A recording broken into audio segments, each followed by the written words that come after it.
എന്നാലും എനിക്കങ്ങോട്ട് വിശ്വസിക്കാൻ കഴിയണില്ല. എന്ത് കണ്ടിട്ടാ അമ്മയും അച്ഛനും ആർക്കും വേണ്ടാത്ത ആ പെണ്ണിന്റെ പേരിൽ ഈ സകല സ്വത്തുക്കളും എഴുതി വെച്ചത്? ഛേ, ഇതിപ്പോ നമ്മളെക്കാളൊക്കെ ഉയർന്ന നിലയിൽ നിൽക്കുന്നത് അവളാണല്ലോ. നീതയ്ക്ക് എന്തൊക്കെ പറഞ്ഞിട്ടും തന്റെ ദേഷ്യം അങ്ങോട്ട് അടങ്ങുന്നുണ്ടായിരുന്നില്ല. ആകെ കലിപൂണ്ട് നിൽക്കുകയായിരുന്നു അവർ. എല്ലാം കൊണ്ടും കോളടിച്ചത് അശോകന് തന്നെ. സുചിത്രയുടെ ഓഹരിക്കു പുറമെ ശിവയുടെയും ഇനി നിങ്ങൾക്ക് തന്നെയാണല്ലോ വന്നു ചേരുന്നത്. നന്ദുവിന്റെ പെണ്ണാണല്ലോ ഇപ്പൊ ശിവ. അങ്ങനെ വരുമ്പോൾ എല്ലാം കൊണ്ടും നിങ്ങൾക്ക് ശുഭം. ബാലന്റെ വാക്കുകളായിരുന്നു അത്. എന്നാൽ അത് കേട്ട് അശോകൻ ദേഷ്യത്തിൽ സോഫയിൽ നിന്ന് ചാടി എഴുന്നേറ്റു. എന്ത് വർത്തമാനമാണ് ബാലേട്ടൻ ഈ പറയുന്നത്? എന്റെ ഇഷ്ടത്തോടെയല്ല ഈ വിവാഹം നടന്നത്. അതിലുപരി ഈ നിമിഷം വരെ ഞാൻ ഈ ബന്ധത്തെ അംഗീകരിച്ചിട്ടുമില്ല. എന്റെ മരണം വരെ അവൾ എനിക്ക് അന്യ തന്നെയാണ്. അതങ്ങനെയായിരിക്കും അശോക. പക്ഷേ നിന്റെ മകൻ അവളെ ഒരിക്കലും ഉപേക്ഷിക്കില്ലല്ലോ. എന്ത് കണ്ടിട്ടാ അവൻ ഇങ്ങനെ ഒരു തീരുമാനം എടുത്തത് എന്നാ എനിക്ക് മനസ്സിലാകാത്തത്. ഇതിപ്പോ അവളെയും കൊണ്ട് ബാംഗ്ലൂരിലേക്ക് പോകുമ്പോൾ എന്താകും അവസ്ഥ? അവിടെയുള്ളവർ എന്ത് കരുതും? സേതു ഗൂഢമായ ചിരിയോടെ ഒന്ന് എറിഞ്ഞു നോക്കി. പലതും തകിടം മറിയാൻ ഒരു നിമിഷം മതി സേതു. നിരീച്ചിരിക്കാത്ത കാലത്ത് ആകും നമ്മൾ പോലും അറിയാതെ പലതും സംഭവിക്കുന്നത്. അവരെ നോക്കി ഒരു പുച്ഛ ചിരിയോടെ അത്രയും പറഞ്ഞുകൊണ്ട് അയാൾ പുറത്തേക്ക് ഇറങ്ങിപ്പോയി. അശോകൻ നേരെ പോയത് ആദിയുടെ അടുത്തേക്കാണ്. ഞാൻ പ്രതീക്ഷിച്ചു ഇങ്ങനെ ഒരു വരവ്. അശോകൻ അകത്തേക്ക് കയറിയതും ആദിയുടെ ആ വാക്കുകളായിരുന്നു അയാളെ വരവേറ്റത്. എന്നോടൊപ്പം നിൽക്കാൻ ഇവിടെ നീ മാത്രമല്ലേ ഉള്ളൂ. അപ്പോ പിന്നെ എനിക്ക് നിന്റെ അടുത്തേക്ക് വന്നല്ലേ പറ്റൂ. Okay fine. അങ്കിളിന്റെ ഈ വരവിന്റെ ഉദ്ദേശം എന്താ? പറയാം. അത്രമാത്രം പറഞ്ഞുകൊണ്ട് അവർ പരസ്പരം നോക്കി. താൻ എന്താ ഈ ആലോചിക്കണേ? കാര്യമായി എന്തോ ചിന്തിച്ചിരുന്ന സാവിത്രി അമ്മയ്ക്ക് അരികിലായി വന്നിരുന്നു വാര്യർ. പിള്ളേര് നാളെ മടങ്ങിപ്പോകുമല്ലേ ശേഖരേട്ടാ? അതിനു മുന്നേ ശാന്തി മുഹൂർത്തം നടത്തണ്ടേ? വേണം. അതീ തറവാട്ടിൽ വെച്ച് തന്നെ വേണം. അയാളും അതിനോട് യോജിച്ചു. അതെ, അതാ അതിന്റെ ഒരു ശരി. പിള്ളേരോട് അവന്റെ റൂമൊന്ന് അലങ്കരിച്ചിടാൻ പറയണം. ശിവമോളോട് ഞാൻ പറഞ്ഞോളാം കാര്യം. നന്ദൂട്ടനോട് ഏട്ടൻ പറയണം. പറയാടോ. വീണ്ടും അവരുടെ സംസാരം പല വഴിക്ക് നീണ്ടു. ആരാടാ വിളിച്ചത്? കോൾ കഴിഞ്ഞ് ബാൽക്കണിയിൽ നിന്ന് റൂമിലേക്ക് വന്ന കാർത്തിയോട് നവീൻ ചോദിച്ചു. ചന്തു ആണ് വിളിച്ചത്. നാളെ തന്നെ എത്തില്ലേ എന്നറിയാൻ. ആഹാ, നമ്മളില്ലാത്തത് കൊണ്ട് പെണ്ണ് അവിടെ കിടന്ന് ഷൈൻ ചെയ്യുന്നുണ്ടാവും ഇപ്പോ. അതിന് കാർത്തി ഒന്ന് മൂളുക മാത്രം ചെയ്തു. ശേഷം നവീന്റെ അടുത്തായിരുന്നു. എന്താടാ നിന്റെ മുഖം ഗൗരവത്തിൽ? നവീ, ശിവയെ ചന്തു അക്സെപ്റ്റ് ചെയ്യോടാ? എനിക്കെന്തോ ഒരു ടെൻഷൻ പോലെ. ആ വാക്കുകൾ തന്നെ ഉണ്ടായിരുന്നു അവന്റെ ഉള്ളിലെ വ്യത. പറഞ്ഞാൽ മനസ്സിലാകാത്ത കുട്ടിയൊന്നും അല്ലല്ലോ അവൾ. പിന്നെ പെട്ടെന്ന് ഡൈജസ്റ്റ് ആവില്ലായിരിക്കും. എന്നാലും അവൾ പാവമല്ലേടാ. നമുക്ക് പറഞ്ഞു മനസ്സിലാക്കാം. ത്രിലോക് ശിവയോട് ഓക്കെ ആയിരുന്നുവെങ്കിൽ എനിക്ക് ഈ ടെൻഷൻ വരില്ലായിരുന്നു. ഇതിപ്പോ അവളെ കാണുന്നതും ചെകുത്താൻ കുരിശു കാണുന്ന പോലെയാണല്ലോ അവന്. അത് കേട്ട് നവീൻ തെല്ലുറക്കെ തന്നെ ചിരിച്ചു. നീ ചിരിക്കേണ്ട. മിക്കവാറും ആ ചെകുത്താന് ഞാൻ വല്ല കൊട്ടേഷനും കൊടുക്കും. ആഹാ, അപ്പൊ നീ ശിവയെ പെങ്ങളായി ഏറ്റെടുത്തോ? നവി കാർത്തിയുടെ മടിയിലേക്ക് കിടന്നുകൊണ്ട് ചോദിച്ചു. എന്താണെന്നറിയില്ലടാ. ആ പാവത്തിനെ കാണുമ്പോൾ ഉള്ളിലൊരു ആരോരുമില്ലാതെ എല്ലാവരും കൂടെ കേവലം ഒരു നിറത്തിന്റെ പേരിൽ തഴഞ്ഞിട്ടിരിക്കുന്ന ഒരു പാവം പെണ്ണ്. അത്രയും പറഞ്ഞിട്ട് നവീന്റെ ഒരു അനക്കവും കാണാതെ മുഖം താഴ്ത്തിയ കാർത്തി കാണുന്നത് മുഖം വീർപ്പിച്ച് കിടക്കുന്നവനെയാണ്.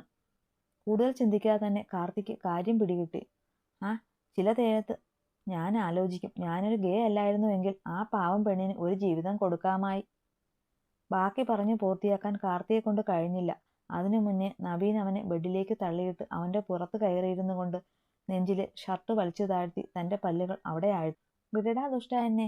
കാർത്തി ബലം പ്രയോഗിച്ചു തന്നെ അവന്റെ പല്ലുകൾ അവിടെ നിന്ന് അടർത്തി മാറ്റി. എന്തിനാടാ പുല്ല നീ എന്നെ കടിച്ചേ?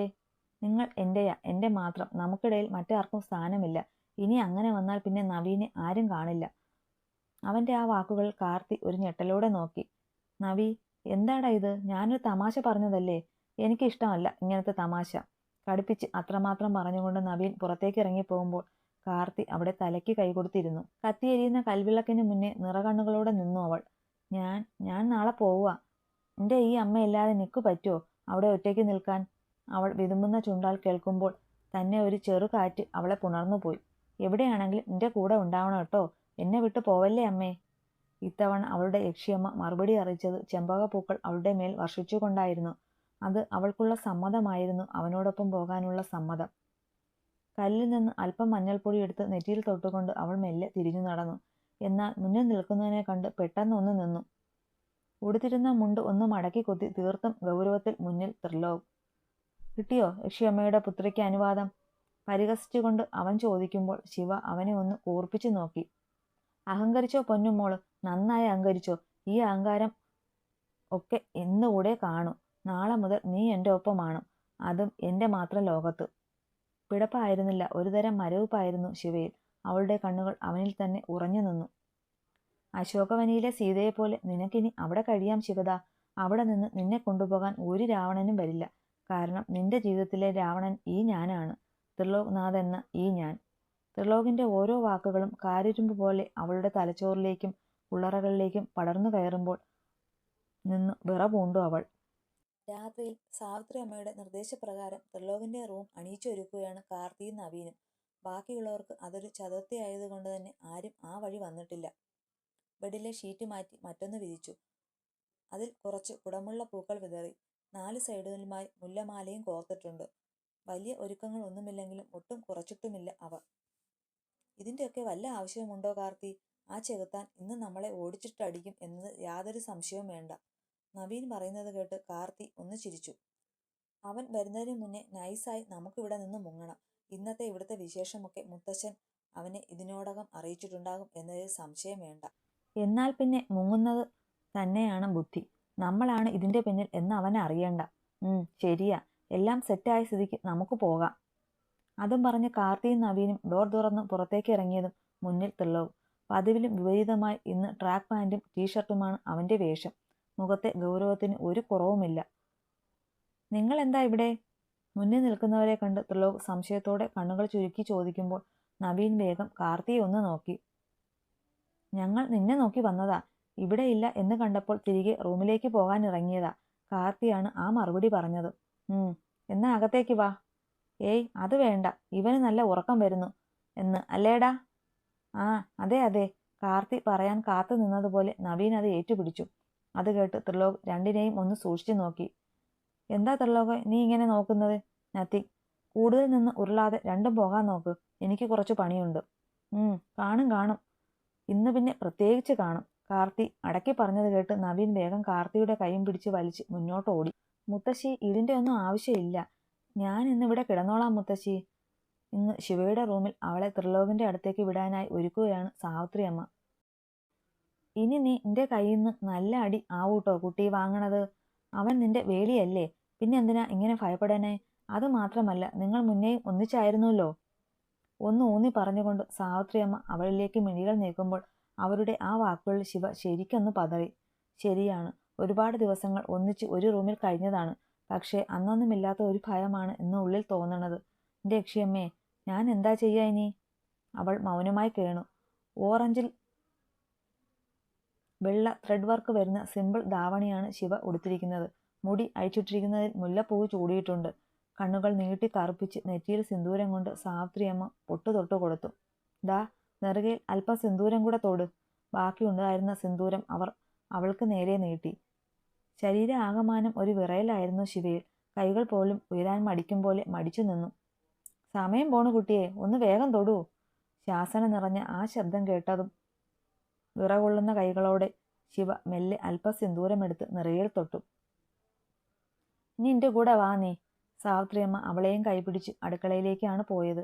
ശേഷം അവിടെ ഒരു ഗ്ലാസ്സിൽ ഒരു പാലെടുത്ത് അവൾക്ക് നേരെ നീട്ടി. ചടങ്ങുകളൊന്നും തെറ്റിക്കേണ്ട, കുട്ടി മുകളിലേക്ക് പൊയ്ക്കോളൂ. ആ മുഖത്തേക്ക് നോക്കി മറുത്തൊന്നും പറയാൻ കഴിയാതെ ശിവ മെല്ലെ തിരിഞ്ഞു നടക്കുമ്പോൾ എന്തെന്നില്ലാത്ത ഭയമായിരുന്നു അവളിൽ. എൻ്റെ ദൈവങ്ങളെ, എൻ്റെ കുട്ടിക്ക് നല്ലൊരു ജീവിതം കൊടുക്കണേ നീ. ഈറനണിഞ്ഞ കണ്ണുകൾ നേരിയതിൻ്റെ തലപ്പിനാൽ തുടച്ചുകൊണ്ട് അവർ മെല്ലെ പുറത്തേക്കിറങ്ങി. ലാപ്പിൽ വർക്കെല്ലാം കഴിഞ്ഞ് ത്രിലോക് ലാപ്പ് ഓഫ് ചെയ്ത് കബോർഡിൽ കൊണ്ടുപോയി വെച്ചു. ശേഷം ഒന്ന് ഫ്രഷായി ഇറങ്ങുമ്പോഴാണ് പുറത്ത് ആരോ ഡോറിൽ മുട്ടുന്നതായി തോന്നിയത്. ആരാവും വന്നിട്ടുണ്ടാവുക എന്ന് അറിയാവുന്നത് കൊണ്ട് തന്നെ അവൻ പോയി ഡോർ തുറന്നു. പ്രതീക്ഷിച്ചതുപോലെ മുന്നിൽ ശിവ. ത്രിലോക് അവളെ മുഴുവനായി ഒന്ന് നോക്കി. നീ ഇവിടേക്ക് തന്നെയല്ലേ വന്നത്? അത് കേൾക്കെ ശിവ സംശയത്തോടെ സ്വയം നോക്കി. അല്ല, കോസ്റ്റ്യൂം ലുക്ക് കണ്ട് ചോദിച്ചതാ. ഞാൻ കരുതി ഇനി അന്നത്തെ പോലെ ഉണ്ണിയാർച്ച പുതിയ അംഗത്തിന് വല്ലതും ഇറങ്ങുവാണെന്ന്. അവളെ പുച്ഛിച്ചുകൊണ്ട് അവൻ പറയുമ്പോൾ ശിവ അവനെ നോക്കി നിന്നതല്ലാതെ മറ്റൊന്നും പറയാൻ പോയില്ല. കാരണം അവൻ എന്താ പറയുന്നതെന്ന് അവൾക്ക് മനസ്സിലായില്ല എന്നതാണ് സത്യം. ഡി കോപ്പെ, എന്ത് കാഴ്ച കണ്ട് നിൽക്കുവാ നീ? മര്യാദയ്ക്ക് അകത്തേക്ക് കയറുന്നോ അതോ ഞാൻ എടുത്ത് കയറ്റണോ? വേണ്ട, ഞാൻ കയറാം. ശിവ വേഗം അകത്തേക്ക് കയറുമ്പോൾ ത്രിലോക് ഡോർ അടച്ച് ലോക്ക് ചെയ്തു. ഒരു വേള മുന്നിലത്തെ കാഴ്ച കണ്ട് ശിവയുടെ കണ്ണുകൾ മിഴിഞ്ഞു വന്നു. അതോടൊപ്പം ശരീരത്തിലെ വിറയൽ കൂടി. അവൾക്ക് പിന്നാലെ വന്ന ത്രിലോകവും ഒരു നിമിഷം അവൾക്ക് പിന്നിലായി നിന്നു. ഇതൊന്നും കണ്ട് പൊന്നുമോള് നിന്ന് കൂടുതൽ വിയർക്കേണ്ട. നമുക്കിടയിൽ ഒരിക്കലും നടക്കാത്ത മുഹൂർത്തത്തിന്റെ ഒരുക്കം മാത്രമാണിത്. ആ വാക്കുകൾ കാതിൽ പതിയുമ്പോൾ ശിവ അവന്റെ നേരെ തിരിഞ്ഞു. മറ്റാരുടെയും കാരണത്താൽ നിന്റെ ഈ കണ്ണുകളിൽ നിന്ന് കണ്ണുനീര് ഒഴുകാൻ ഞാൻ ആഗ്രഹിക്കുന്നില്ല ശിവദ എന്ന് കരുതി നമുക്ക് ഇടയിലുള്ള അകലം കുറയുന്നുമില്ല. നിന്നെ ഞാൻ ഇവിടെ നിന്ന് എന്റെ ജീവിതത്തിലേക്ക് കൊണ്ടുപോകുന്നത് പോലും ഇനി അങ്ങോട്ട് നിന്റെ ജീവിതത്തിൽ ഞാൻ മാത്രം മതി എന്ന വാശി കൊണ്ടാണ്. നിന്നെ സ്നേഹിക്കാനും വെറുക്കാനും മറ്റാരും ഉണ്ടാവേണ്ട എന്ന വാശിയിൽ പിറന്നത് തന്നെയാ എന്റെ ഈ തീരുമാനം. പക്ഷേ അതിലൊരിക്കലും പ്രണയത്തിന്റെ കണിക ഇല്ലെന്ന തിരിച്ചറിവ് ഉണ്ടാവണം നിനക്ക്. പരസ്പരം ഒരാളെ ഇഷ്ടപ്പെടുമ്പോൾ മാത്രമേ ഉള്ളിന്റെ ഉള്ളിൽ ഒളിപ്പിച്ച സ്നേഹം പുറത്തു വരൂ നന്ദേട്ടാ. അവന്റെ വാക്കുകളെ തടഞ്ഞുകൊണ്ട് ശിവയുടെ ശബ്ദം അവനുമേൽ ഉയർന്നു. ത്രിലോക് പുച്ഛത്തോടെ ഒന്ന് ചിരിച്ചു. ഇത്തരം ഫിലോസഫി സംസാരിച്ച് സമയം വേസ്റ്റ് ആക്കാൻ എനിക്ക് താല്പര്യമില്ല ശിവദ. പിന്നെ സ്നേഹത്തിന്റെ വാല്യൂ നീ എന്നെ പഠിപ്പിക്കേണ്ട. അതിനുള്ള യോഗ്യതയും നിനക്കില്ല. സ്നേഹിക്കുന്നവരെ തമ്മിൽ പിരിക്കാൻ ശ്രമിച്ചവളാണോ നീ എന്നെ സ്നേഹം പഠിപ്പിക്കാൻ വരുന്നത്? അവന്റെ ആ വാക്കുകൾക്ക് മുന്നിൽ ശിവയുടെ മുഖം താണു. ചെയ്ത തെറ്റിന്റെ ആഴവും പരപ്പും അറിയാവുന്നതുകൊണ്ട് തന്നെ ന്യായീകരിക്കാനും അവൾ മുതിർന്നില്ല. എന്നാൽ പെട്ടെന്നാണ് അവന്റെ കൈകൾ അവളെ ചുറ്റിവരിഞ്ഞത്. അവന്റെ നെഞ്ചിലേക്ക് അമരുമ്പോൾ ശിവ പിടപ്പോടെ ഉയർന്നു. ആഗ്രഹിച്ചതിന് പകരം ത്രിലോകിന് കിട്ടിയത് മറ്റൊന്നാണ്. ശിവദ എന്ന നീ. പ്രണയമില്ലെങ്കിലും ഞാനുള്ളപ്പോൾ നിനക്ക് കഴിനിഴലാകാൻ മറ്റൊരാളും ഉണ്ടാവില്ല.